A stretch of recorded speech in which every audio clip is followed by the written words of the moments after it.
Now let's get you guys caught up with all of the action that occurred over the last 7 days with your NBL Canada Week in a Flash.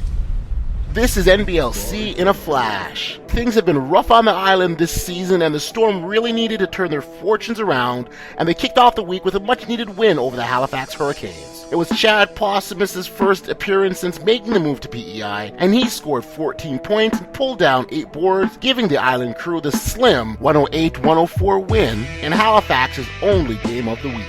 The Storm hoped that momentum would build from there, and this would be the start of a streak of wins. However, they ran into one of the hottest teams in the league in the Moncton Miracles, and they fell 106-96. Just how hot are the Miracles? Well, they've really been on a tear since Paul Mokeski has taken over, winning 6 of the last 8 games. They had a big week going 3-0, starting off with back-to-back wins against the St. John Mill Rats.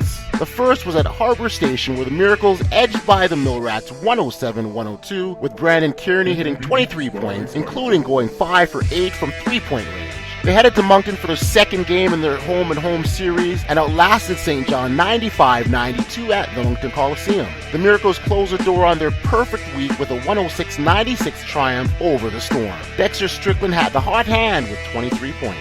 Another team that went perfect this week was the re-energized Niagara River Lions. They first welcomed the Orangeville A's and took a 10-point win, 119-109, thanks to a 31-point, 13-rebound game from Logan Stutz. The next night, Niagara put together their first consecutive game-winning streak of the season, as Tremar Sutherland scored 17 points en route to a 104-81 road victory over the Windsor Express. Windsor's home loss to Niagara was tough, considering that they had such an impressive performance against the London Lightning in their prior game. Shaquille Keith had a fantastic outing that saw him fall 1 rebound short of a triple-double of 20 points, 10 assists, and 9 rebounds. The tough week would continue for the Express as they would travel to Orangeville 2 days later after losing to Niagara and failed to outlast the A's in a tight affair that ended with a final score of 106-104. The win over the Express helped the A's go 2-1 in the last 7 days. The A's showed great resiliency after losing their first game to Niagara, and their losing streak swelled to 9 games. However, that streak would come to an end at Bud Gardens of all places. The Central Division leaders fell to Orangeville 106-103 thanks to 26 points from Lewis Monks and 22 from Bernard Whitfield.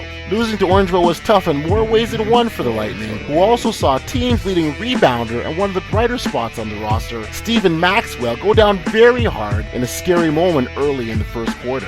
He was helped off the court and later diagnosed with a concussion that will keep him out of the roster for the next little bit.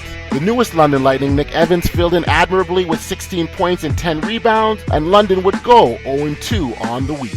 Another 0-2 team would be the St. John Mill Rats, who ran into the buzzsaw known as the Moncton Miracles in their home-and-home series. Not a very good week overall for St. John, but the Mill Rats crew did have one bright spot as Anthony Stover pulled down 23 massive boards in their contest against Moncton at the Moncton Coliseum, which was 1 rebound shy of the league's record of 24.